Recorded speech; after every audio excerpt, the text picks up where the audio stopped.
പുതിയൊരു വീഡിയോയിലേക്ക് എല്ലാവർക്കും സ്വാഗതം.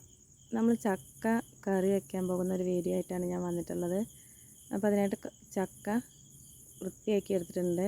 ശേഷം ഇതുപോലെ മുറിച്ചെടുത്തിട്ടുണ്ട്. ഇങ്ങനെ വലിപ്പം കൂടിയാലും കുഴപ്പമൊന്നുമില്ല, നന്നായി ഉടഞ്ഞ് വെന്ത് കിട്ടുന്ന ചക്കയാണ്. കുറച്ച് ചക്കയുടെ കുരും എടുത്തിട്ടുണ്ട്. ഇത് കഴുകേണ്ട ആവശ്യമൊന്നുമില്ല. പിന്നെ നേരെ മഞ്ഞൾപ്പൊടി, കുറച്ച് മുളക് പൊടി, പിന്നെ പാകത്തിന് ഉപ്പും ചേർത്ത് കൊടുക്കുക.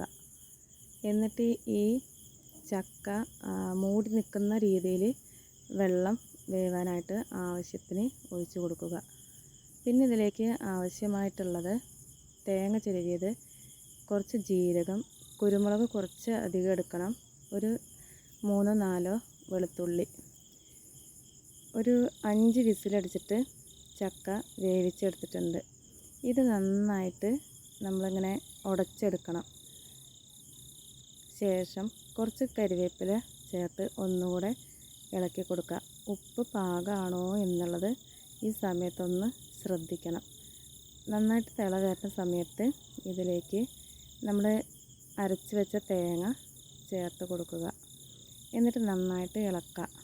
കുറച്ചുകൂടെ ലൂസായിട്ട് വേണമെന്നുണ്ടെങ്കിൽ ഒന്ന് വെള്ളം ഒഴിച്ചു കൊടുക്കുക. ഞാനിപ്പോൾ ആ തേങ്ങ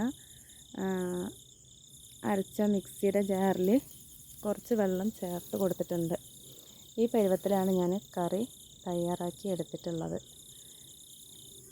ലൂസ് വേണവർക്ക് ലൂസ്, നന്നായിട്ട് കട്ട ആ പരുവത്തിലാണെങ്കിൽ അങ്ങനെ. അപ്പോൾ അധികം വെള്ളം ചേർക്കാതിരുന്നാൽ മതി.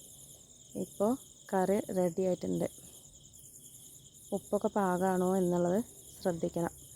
ഇനി ഇതിലേക്ക് കുറച്ച് വെളിച്ചെണ്ണ, കടുക്, കറിവേപ്പിൻ്റെ ഇല, പിന്നെ വറ്റൽമുളക് എന്നിവ ചേർത്ത് ഈ ചക്ക കറി താളിച്ചെടുക്കാം.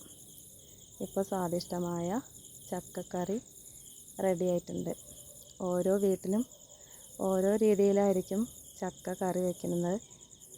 അപ്പോൾ വീഡിയോ ഇഷ്ടമായിട്ടുണ്ടെങ്കിൽ നിങ്ങൾ ലൈക്ക് ചെയ്യാനും കമൻറ്റ് ചെയ്യാനും മറക്കരുത്. നിങ്ങളെ അഭിപ്രായം എന്തായാലും എഴുതി അറിയിക്കണം. വേറൊരു വീഡിയോ ആയിട്ട് വരാം. എല്ലാവരും ഇതുപോലെ ചക്ക കറി വെച്ചിട്ട് നോക്കണം. വീഡിയോ ഇഷ്ടമായാൽ ലൈക്ക് ചെയ്യാൻ മറക്കരുതേ. എല്ലാവരും ഒന്ന് ട്രൈ ചെയ്ത് നോക്കണം.